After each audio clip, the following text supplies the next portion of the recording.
अस्सलाम वालेकुम everyone, welcome back to my channel. क्या हाल चाल है? आई होप सब ठीक ठाक होंगे। अल्हम्दुलिल्लाह मैं भी ठीक ठाक हूँ। आज हम बनाएंगे ऑरेंज का मार्मलेड जैम और इसे बनाना बहुत आसान है और इसे बना के हम 2 माह तक स्टोर कर सकते हैं। चलें इसको बनाना शुरू करते हैं। यहाँ मैंने ऑरेंज ले लिया और इनको बहुत अच्छी तरह से धो के मैंने खुश्क कर लिया है और इसके साथ हमें नींबू चाहिए होंगे, 3-4 नींबू का जूस हमें चाहिए। अब हम इन तमाम ऑरेंज को 2 पीस में काट लेंगे और इनका जूस निकाल लेंगे।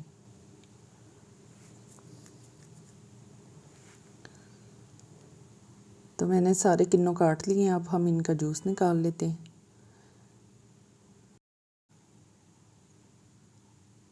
जी तो मैंने जूस निकाल लिया है। अब हमने 2 या 3 किन्नों के छिलके लेने और उनको इस तरह से काट के और उसका अंदर वाला जो वाइट पार्ट होता है इसको हमने हटा देना है, रिमूव कर देना है। छुरी की मदद से हम इसको अच्छी तरह से छील के वाइट पार्ट हटा देंगे और सिर्फ ऑरेंज पार्ट रख लेंगे। अब हम इनको बारीक स्लाइसिस में काटेंगे, जितना बारीक काट सकते हैं उतना बारीक हम इनको काट लेंगे। अब हम इनको जूस में शामिल कर देंगे।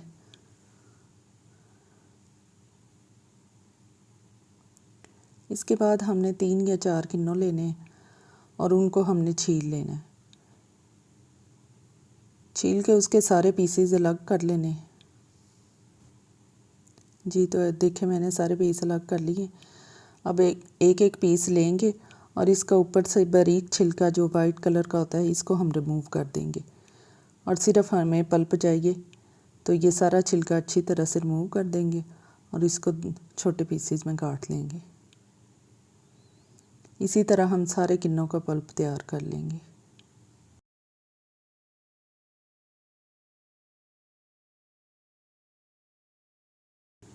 अब हम ये पल्प भी जूस में शामिल कर देंगे।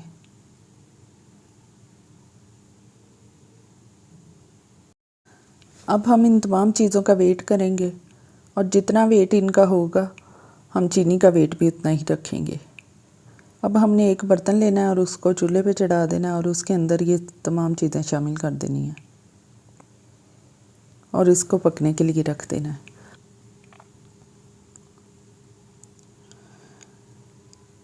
जी तो अब हम इसमें चीनी शामिल कर देंगे और इसको अच्छी तरह से इसमें मिक्स करेंगे। अब हम चम्मच चलाते हुए इसको पकाएंगे। जी तो देखें ये पकना शुरू हो गया है। अब हमने इसको इतना पकाना है कि ये गाढ़ा हो जाए। चम्मच मुसलसल चलाते हुए हम इसको पका लेंगे। जी तो आधा घंटा हो गया मुझे इसको पकाते हुए। अब हम इसमें लेमन जूस शामिल कर देंगे। यहाँ 3 टेबलस्पून मैंने लेमन जूस लिया है, वो इसमें शामिल कर दिया है। अब इसको दोबारा से पकने देंगे।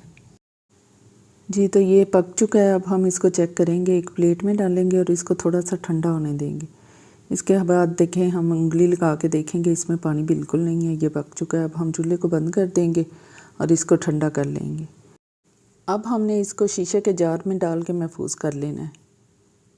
यहाँ मैंने 2 शीशे के जार लिए हैं और सारा मार्मलेड हम इसमें शामिल कर देंगे। जी तो हमारा मज़ेदार सा मार्मलेड जैम तैयार है। अब हम इसको स्लाइस पे लगा के दिखाएंगे। तो देखें माशाल्लाह से कितना मज़े का लग रहा है देखने में ही, तो खाने में भी इतना ही मज़े का बना है। आप भी ज़रूर ट्राई कीजिएगा। अब जैसा कि किन्नों का सीज़न जाने वाला है, आप इसको बना के रखें, 2 माह तक एंजॉय करें। अगर आपको मेरी वीडियो पसंद आई है तो प्लीज़ इसको लाइक और शेयर करें और मेरे चैनल को सब्सक्राइब करें और इसके साथ ही मुझे इजाज़त दीजिए। अल्लाह हाफिज़।